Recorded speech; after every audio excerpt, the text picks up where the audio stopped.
नमस्कार, मैं हूं सत्यपाल और आप देख रहे हैं CWB हिंदी न्यूज। शक संवत 1948 विक्रम संवत 2083 आज वैशाख मास के शुक्ल पक्ष की षष्ठी तिथि और दिन बुधवार है। तदनुसार अंग्रेजी तारीख 22 अप्रैल सन 2026।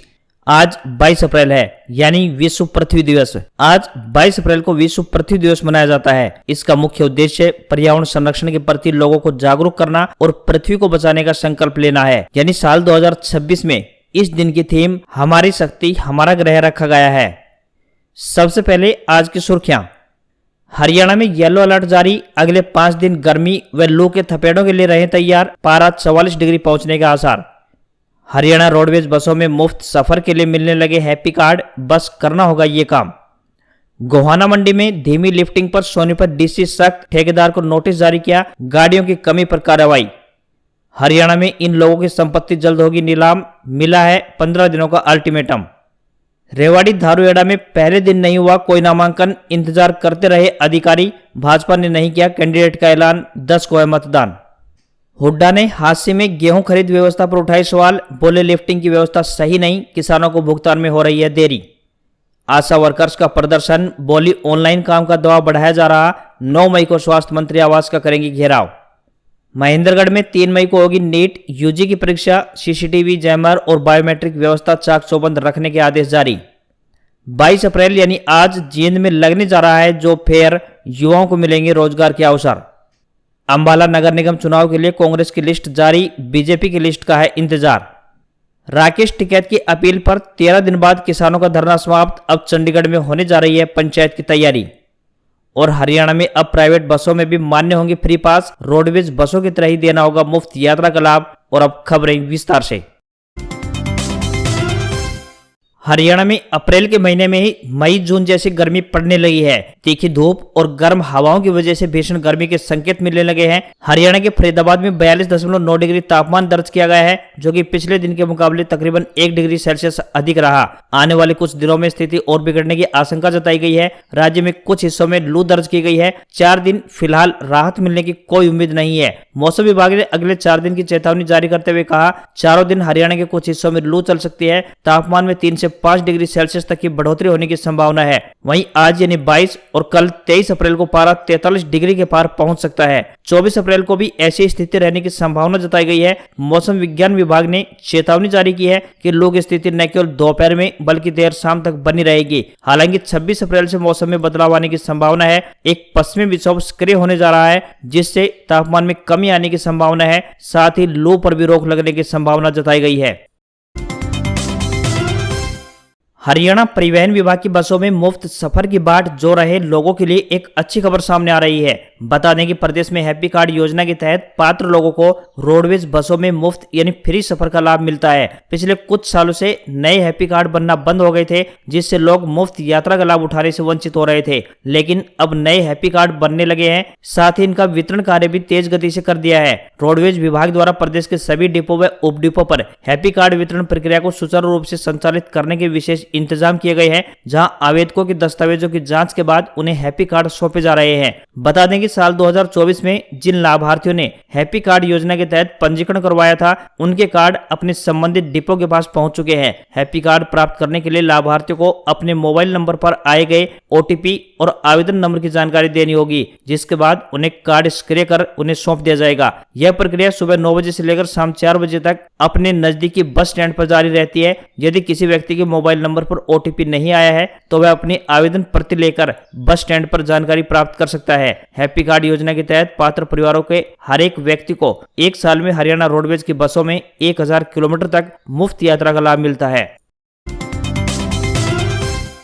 गुजरात के राज्यपाल आचार्य देवव्रत ने मंगलवार को भिवानी में स्थित हरियाणा शिक्षा बोर्ड में संस्कार युक्त शिक्षा और प्राकृतिक खेती पर आयोजित कार्यशाला में प्रदेश भर के शिक्षकों को प्राकृतिक खेती व संस्कारों का पाठ पढ़ाया। हरियाणा में नई शिक्षा नीति लागू करने के साथ संस्कार युक्त शिक्षा और प्राकृतिक खेती पर जोर दिया जा रहा है, जो कि आने वाली पीढ़ियों को बचाने के लिए जरूरी है। उन्होंने कहा कि DAP और रसायन युक्त खेती से खान पान जहरीला हो गया है, जिससे इंसान जानलेवा बीमारियों की चपेट में आ रहा है। उन्होंने कहा कि प्राकृतिक खेती खेती को अपनाकर ही हम अपने बच्चों का भविष्य सुरक्षित कर सकते हैं। आचार्य देवव्रत ने कहा कि संस्कारों और शिक्षा स्तर के मामले में भारत देश एक जमाने में विश्व गुरु था, लेकिन समय के साथ साथ शिक्षा का स्वरूप बदलता गया और शिक्षा संस्कार विहीन होती चली गई। उन्होंने कहा कि करीब 30 से 40 साल पहले कैंसर, हृदयाघात, किडनी, लीवर या डायबिटीज से संबंधित बीमारी सुनने को नहीं मिलती थी, लेकिन आज अस्पतालों में इन बीमारियों के मरीजों की भरमार है और इन बीमारियों का कोई ठोस उपचार भी नहीं मिल रहा है। छोटे छोटे बच्चे कैंसर की चपेट में आ रहे हैं, यहाँ तक कि पशुओं को भी कैंसर हो रहा है।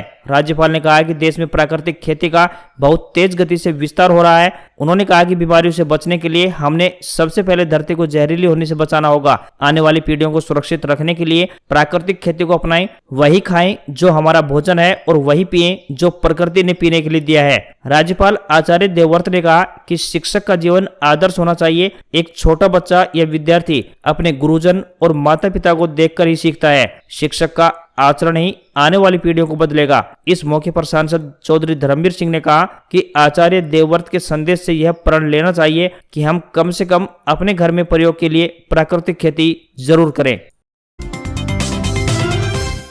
जींद जिले की नई अनाज मंडी में किसानों और आढ़तियों द्वारा 13 दिनों से चल रहे धरने को किसान नेता चौधरी राकेश टिकैत की अपील पर समाप्त कर दिया गया। चौधरी राकेश टिकैत धरना स्थल पर पहुंचे और किसानों से धरना खत्म कर चंडीगढ़ की तैयारियों पर ध्यान केंद्रित करने की अपील की। टिकैत ने किसानों को संबोधित करते हुए कहा, हरियाणा का किसान एक बार जो ठान लेता है फिर बाद में वो पीछे नहीं हटता। बड़ी मुश्किल से किसानों को समझाया है कि अब काम का समय है, धरना खत्म करें और चंडीगढ़ की तैयारी करो। धरना समाप्त होने के बाद राकेश टिकैत ने किसानों के विभिन्न मुद्दों को लेकर चंडीगढ़ में जल्द ही किसानों की महापंचायत बुलाने का आह्वान किया। पूर्व उप मुख्यमंत्री दुष्यंत चौटाला और सीआईए इंचार्ज के मुद्दे पर राकेश टिकैत ने कहा कि किसान आंदोलन के समय अगर दुष्यंत पद का त्याग करके किसानों के साथ आ जाते तो किसान उन्हें तभी मुख्यमंत्री बना देते। टिकैत ने कहा उनसे भी उस समय गलती हुई, वो पद छोड़कर नहीं आए। आज एक दरोगा उन्हें आग दिखा गया। टिकैत ने आगे कहा, दुष्यंत चौटाला को पहले अपने परिवार को इकट्ठा करना पड़ेगा। वो समय बताएगा कि किसान दुष्यंत चौटाला का साथ देंगे या फिर नहीं। पहले उनका परिवार इकट्ठा हो जाए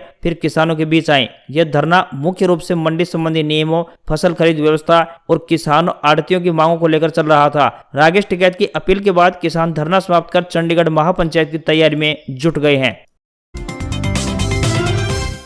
हरियाणा के ऊर्जा मंत्री अनिल विज ने प्रदेश के बिजली उपभोक्ताओं पर बकाया 8,200 करोड़ रुपए की भारी भरकम राशि को वसूलने के लिए निर्णायक जंग का ऐलान कर दिया है। चंडीगढ़ में आयोजित एक उच्च स्तरीय बैठक में मंत्री ने अधिकारियों को सख्त निर्देश दिए हैं कि 1 लाख रुपए से अधिक के बकायेदारों पर भूमि वसूली अधिनियम के तहत कार्रवाई करते हुए उनकी संपत्ति नीलाम की जाए। जिन उपभोक्ताओं पर 1 लाख रुपए से अधिक का बिल बकाया है उनकी अचल संपत्ति को जब्त कर नीलाम करने की प्रक्रिया प्रारंभ करें। 15 दिनों का अल्टीमेटम दिया गया है। जिन उपभोक्ताओं के कनेक्शन स्थायी रूप से काटे जा चुके हैं उन्हें अगले 15 दिनों के भीतर अंतिम नोटिस जारी किए जाएंगे। बिजली निगम यानी उत्तर हरियाणा बिजली वितरण निगम और दक्षिण हरियाणा बिजली वितरण निगम यानी पूरे प्रदेश में वसूली के लिए एक आक्रामक विशेष अभियान चलाएंगे। ऊर्जा मंत्री ने बैठक में अधिकारियों को चेताते हुए कहा कि वसूली की प्रक्रिया में किसी भी स्तर पर ढिलाई बर्दाश्त नहीं की जाएगी। उन्होंने कहा वसूली प्रक्रिया तय समय सीमा में पूरी होनी चाहिए। सरकारी राजस्व को दबाकर बैठने वालों के खिलाफ अब कानून अपना काम करेगा। सरकार अब इस राशि को वसूल कर बिजली व्यवस्था को और दुरुस्त करने की योजना बना रही है।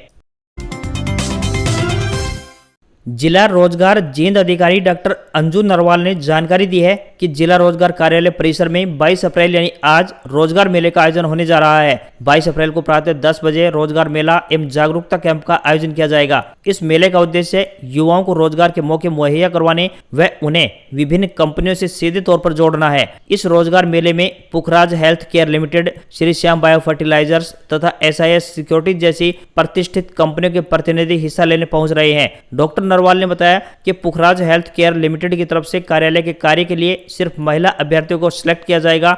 इसके लिए न्यूनतम योग्यता स्नातक तय की गई है। आयु सीमा की बात करें तो 18 से 35 वर्ष तय की गई है। इसी तरह श्याम बायो फर्टिलाइजर्स द्वारा फील्ड वर्क कार्य के लिए अभ्यर्थियों को चुना जाएगा, जिसके लिए न्यूनतम योग्यता 10वीं पास तथा आयु सीमा 18 से 35 वर्ष निर्धारित की गई है। चयनित अभ्यर्थियों को हर महीने 10,000 रुपए वेतनमान दिया जाएगा। इसके अतिरिक्त SIS सिक्योरिटीज की तरफ से पुरुष अभ्यर्थियों की भर्ती सुपरवाइजर एवं सुरक्षा गार्ड के पदों पर होगी। इन पदों के लिए न्यूनतम योग्यता की बात करें तो 12वीं पास रहेगी। इन पदों के लिए आयु सीमा 19 से 40 वर्ष तय की गई है तथा वेतनमान 18,000 रुपए मिलेगा। रेवाड़ी और धारूहेड़ा में पहले दिन किसी उम्मीदवार ने अपना नामांकन दाखिल नहीं किया। रेवाड़ी में नगर परिषद और धारूहेड़ा में नगर पालिका के 10 मई को चुनाव होने जा रहे हैं। नामांकन प्रक्रिया शुरू होने के साथ ही एसपी ने सभी लाइसेंस धारकों को अपने हथियार थानों में जमा करवाने के निर्देश जारी कर दिए हैं। कांग्रेस ने सोमवार को ही रेवाड़ी में निहारिका चौधरी और धारूहेड़ा में कुमारी राज को अपना उम्मीदवार घोषित कर दिया था। वहीं भाजपा मंगलवार को भी अपना उम्मीदवार घोषित नहीं कर पाई, जिससे लोगों में भाजपा उम्मीदवारों को लेकर उत्सुकता बनी रही। चुनाव के नतीजे 13 मई को घोषित किए जाएंगे। रेवाड़ी नगर परिषद में चेयरमैन के साथ 32 पार्षद भी चुने जाएंगे। चेयरमैन के नामांकन जिला सचिवालय के कमरा नंबर 202 में जमा करवाए जा रहे हैं। तो वहीं भाजपा में उम्मीदवारों के नाम फाइनल करने के लिए मैराथन बैठकों का दौर जारी है। रेवाड़ी में केंद्रीय मंत्री राव इंद्रजीत सिंह और पार्टी कैडर का पेंच फंसा हुआ है। भाजपा जल्द ही अपने दोनों चेयरमैन और रेवाड़ी वार्ड पार्षदों के नामों का ऐलान कर सकती है। सोनीपत के डीसी नेहा सिंह ने गोहाना की अनाज मंडी में लिफ्टिंग कार्य की धीमी रफ्तार पर सख्त रुख अपनाते हुए मौके पर निरीक्षण किया। संबंधित एजेंसियों व ठेकेदारों को फटकार लगाई गई। उन्होंने स्पष्ट चेतावनी दी कि यदि तय समय पर उठान नहीं हुआ तो जिम्मेदारों के खिलाफ नोटिस, जुर्माना और यहां तक कि ब्लैक लिस्टिंग जैसी कड़ी कार्रवाई की जाएगी। निरीक्षण के दौरान मंडी में अव्यवस्थाएं सामने आई, जिसके बाद डीसी ने तुरंत सुधार के निर्देश जारी किए और अधिकारियों को मौके पर बुलाकर स्थिति का जायजा लिया और व्यवस्थाओं को दुरुस्त करने के आदेश जारी कर दिए। डीसी नेहा सिंह ने बताया कि गोहाना अनाज मंडी में लिफ्टिंग का कार्य काफी धीमी गति से चल रहा है। उन्होंने कहा कि अब तक केवल 11 से 12% ही उठान हो पाया है, जो चिंता का विषय है। मंडी में पर्याप्त गाड़ियां उपलब्ध न हो पाने के कारण डीसी ने संबंधित ठेकेदार को नोटिस जारी करने के निर्देश दिए। उन्होंने कहा कि गाड़ियों की कमी बर्दाश्त नहीं की जाएगी और दोषी पाए जाने वाले पर सख्त कार्रवाई की जाएगी। डीसी ने बताया कि मंडी से लिफ्टिंग के लिए करीब 80 गाड़ियों का प्रावधान किया गया है, लेकिन मौके पर अपेक्षाकृत कम गाड़ियां मिली। डीसी ने स्पष्ट कहा कि किसानों को किसी भी प्रकार की परेशानी नहीं होने दी जाएगी। उन्होंने एजेंसियों को निर्देश जारी किए कि मंडी में पहुंचकर अनाज की तुरंत खरीद और उठान सुनिश्चित किया जाए। साथ ही डीसी ने दोहराया कि यदि किसी भी मंडी में ठेकेदार समय पर लिफ्टिंग नहीं करता है तो उसके खिलाफ जुर्माना लगाया जाएगा। जरूरत पड़ने पर ठेकेदार को ब्लैकलिस्ट भी किया जा सकता है। अंबाला सिटी नगर निगम चुनाव को लेकर सियासी हलचल तेज हो गई है। कांग्रेस ने सभी 20 वार्डों में अपने प्रत्याशी घोषित कर दिए हैं। पार्टी पहले मेयर पद के लिए उम्मीदवार उतार चुकी है। अब वार्ड स्तर पर उम्मीदवारों के ऐलान के बाद चुनावी मुकाबला दिलचस्प होता जा रहा है। यह नगर निगम का तीसरा चुनाव है और अब तक कांग्रेस मेयर पद नहीं जीत पाई है। कांग्रेस ने मेयर पद के लिए पहले ही कुलविंदर कौर को प्रत्याशी घोषित किया था। इस बार अंबाला सिटी में कांग्रेस के विधायक निर्मल सिंह हैं, जो पहले मंत्री भी रह चुके हैं। ऐसे में पार्टी संगठन और नेतृत्व दोनों के दम पर बेहतर प्रदर्शन करने का दबाव रहेगा। अब तक भाजपा ने मेयर या फिर पार्षद पद के लिए अपने उम्मीदवारों की सूची जारी नहीं की है। ऐसे में अंतिम मुकाबला दोनों दलों के उम्मीदवार सामने आने के बाद ही साफ होगा। इंद्री की अनाज मंडी में गेहूं के उठान की धीमी गति अब किसानों और आढ़तियों के लिए परेशानी का कारण बनती जा रही है। मंडी में उठान की रफ्तार सुस्त होने से जहां मजदूर खाली बैठे हैं तो वहीं किसानों के भुगतान में भी देरी हो रही है। इस स्थिति को लेकर आढ़तियों में लगातार रोष बढ़ रहा है। उठान में देरी के कारण किसानों को समय पर भुगतान भी नहीं मिल पा रहा है, जिससे उनमें नाराजगी है। कच्चा आढ़ती एसोसिएशन के वाइस प्रधान जयप्रकाश बंसल ने बताया कि मंडी में जाम की स्थिति पहले से कुछ कम जरूर हुई है, लेकिन जिन आढ़तियों का गेहूं अभी तक नहीं उठा है उन्हें प्राथमिकता के आधार पर गाड़ियां उपलब्ध करवाने की मांग की गई है। इस संबंध में आढ़तियों ने मार्केट कमेटी सचिव से मुलाकात कर समस्या का समाधान करने की मांग रखी। मार्केट कमेटी के सचिव अजीत सिंह ने बताया कि मंडी में गेहूं का उठान का कार्य लगातार जारी है और सभी आढ़तियों को रूटीन के अनुसार गाड़ियां उपलब्ध करवाई जा रही हैं। उन्होंने बताया कि अब तक मंडी में रोजाना 40 से 45 गाड़ियां गेहूं उठान के लिए लगाई जा रही हैं। हरियाणा में प्राइवेट बस संचालकों की मनमानी पर सरकार ने कड़ा रुख अख्तियार किया है। परिवहन आयुक्त कार्यालय की ओर से निर्देश जारी किया गया है कि प्रदेश के सभी निजी स्टेट कैरिज संचालकों को हरियाणा रोडवेज बसों की तरह ही सभी श्रेणियों के फ्री और कंसेशनल पास धारकों को मुफ्त सफर का लाभ देना होगा। परिवहन आयुक्त कार्यालय की ओर से जारी पत्र में स्पष्ट किया गया है कि यदि कोई प्राइवेट बस संचालक पास होने के बावजूद सवारी को बस में चढ़ने से रोकता है तो इसकी शिकायत संबंधित आरटीए दफ्तर या परिवहन विभाग के हेल्पलाइन नंबर पर कर सकते हैं। विभाग द्वारा स्पष्ट किया गया है कि यह आदेश तुरंत प्रभाव से लागू होते हैं। अब प्राइवेट बसों को स्टूडेंट्स, दिव्यांग व्यक्तियों और अन्य रियायती पास धारकों को ठीक उसी तरह मुफ्त यात्रा का लाभ देना होगा जैसे रोडवेज बसों में मिलता है। प्राइवेट बस संचालकों द्वारा छात्रों और बुजुर्गों को पास होने के बावजूद बस में नहीं बैठाने या फिर उनके साथ दुर्व्यवहार की शिकायतें लगातार सामने आ रही थी। इन शिकायतों पर संज्ञान लेते हुए सरकार ने जनहित में नियमों का सख्ती से पालन सुनिश्चित करने के निर्देश जारी किए हैं। उधर state garage transport society and private bus operator welfare association ने इस आदेश पर अपनी तीखी प्रतिक्रिया दी है। एसोसिएशन के राज्य प्रधान डॉक्टर धन सिंह ने कहा कि रोडवेज स्वयं पास जारी कर यात्रियों से या फिर संबंधित विभागों से पैसा वसूलता है। ऐसे में निजी ऑपरेटर मुफ्त यात्रा कराकर आर्थिक नुकसान क्यों झेलें? रोडवेज के पास उनकी बसों में मान्य नहीं होंगे। दिल्ली राज्य स्वास्थ्य एजेंसी ने लेखा सहायक, कार्यालय सहायक और कई अन्य अहम पदों पर भर्ती अधिसूचना जारी कर दी है। आधिकारिक विज्ञापन के अनुसार आवेदन प्रक्रिया ऑनलाइन आयोजित होने जा रही है। जो भी उम्मीदवार इन पदों के लिए इच्छुक हैं वे अपने आवेदन भेज सकते हैं। आवेदन करने की अंतिम तिथि 5 मई है। किसी भी उम्मीदवारों को कोई भी आवेदन शुल्क नहीं देना है। न्यूनतम आयु 18 वर्ष और अधिकतम आयु 40 वर्ष तय की गई है। बता दें कि किन किन वैकेंसीज पर यह भर्ती होने जा रही है। तो quality assurance executive, medical audit executive, manager IEC, data analyst, deputy manager finance and accounts, accountant, IT executive, anti fraud executive, account assistant और ऑफिस असिस्टेंट के पदों के लिए उम्मीदवारों को ऑनलाइन आवेदन करने होंगे। उम्मीदवारों से विनम्र निवेदन है कि भर्ती के लिए आवेदन करने से पहले आधिकारिक विज्ञापन जरूर चेक कर लें।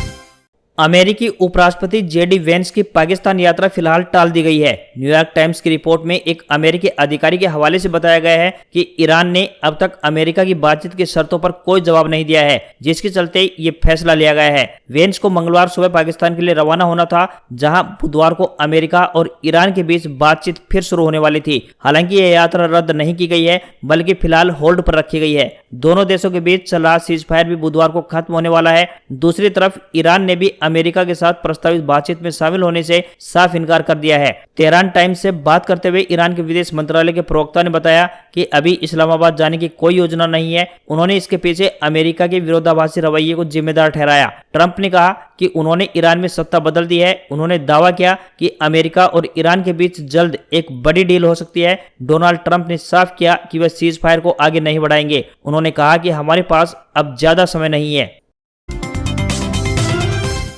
अब आप नेटफ्लिक्स और यूट्यूब जैसे विदेशी ऐप के सब्सक्रिप्शन के लिए ऑटोमेटिक पेमेंट कभी भी रोक सकेंगे। रिजर्व बैंक ऑफ इंडिया यानी आरबीआई ने विदेशी कंपनियों को किए जाने वाले ऑटोमेटिक पेमेंट के नियम बदल दिए हैं। अब अगर आप अपने कार्ड या फिर यूपीआई से किसी विदेशी सर्विस के लिए ई मैंडेट यानी हर महीने पैसे कटने वाला सिस्टम यानी ई मैंडेट सेट करते हैं, तो आपको पेमेंट से 24 घंटे पहले एक नोटिफिकेशन मिलेगा। इसके लिए बैंकों को एडिशनल फैक्टर ऑथेंटिकेशन यानी AFA यानी OTP से वेरिफिकेशन करना होगा। इसका मकसद यूजर को डिजिटल फ्रॉड से बचाना और उन्हें अब ट्रांजैक्शन पर ज्यादा कंट्रोल देना है। ग्राहक अब यह तय कर सकेंगे कि हर बार एक निश्चित राशि कटे या फिर एक मैक्सिमम लिमिट तय कर सकते हैं। अगर आप अलग अलग लिमिट चुनते हैं तो बैंक को यूजर से मैक्सिमम वैल्यू पूछनी होगी। इसके अलावा ई मैंडेट में किसी भी तरह के बदलाव या फिर उसे वापस लेने के लिए बैंक को यूजर से दोबारा से वेरिफिकेशन कराना अनिवार्य होगा। साथ ही आरबीआई ने साफ कर दिया है कि बैंक रिकरिंग ट्रांजैक्शन के लिए ई मैंडेट सुविधा देने पर ग्राहकों से कोई भी शुल्क अतिरिक्त नहीं वसूल पाएंगे। भारतीय शेयर बाजार में सेंसेक्स 753 अंक की तेजी के साथ 79,273 के लेवल पर बंद हुआ। निफ्टी में भी 212 अंकों की तेजी रही और ये 24,577 पर पहुंच गया। वहीं निफ्टी, एफएमसीजी और रियल्टी शेयरों में खरीदारी देखने को मिली, जबकि फार्मा में सबसे अधिक बिकवाली देखी गई। रिलायंस इंडस्ट्रीज, एचडीएफसी बैंक और आईसीआईसीआई बैंक जैसे हैवीवेट शेयरों में शुरुआती कारोबार में अच्छी खरीदारी देखी गई, जिससे इंडेक्स ऊपर चढ़ा। India Boolean and jewellers association के मुताबिक 10 ग्राम 24 कैरेट सोना 59 रुपए बढ़कर 1,52,155 रुपए पर पहुंच गया है। तो वहीं 1 किलोग्राम चांदी का भाव 612 रुपए गिरकर 2,50,063 रुपए पर पहुंच गया है। वहीं 22 कैरेट सोने का दाम 1,39,374 रुपए, 18 कैरेट सोने का दाम 1,14,116 रुपए प्रति 10 ग्राम के स्तर पर पहुंच गया है। अब तक सोना साल 2026 में 19,000 रुपए और चांदी तकरीबन 20,000 रुपए महंगी हो चुकी है। आज खबरों में बस इतना ही। देखते रहिए आपका अपना हरियाणा का सबसे बेहतरीन news channel CWB Hindi news. नमस्कार। इसी आशा के साथ आपका दिन शुभ रहे।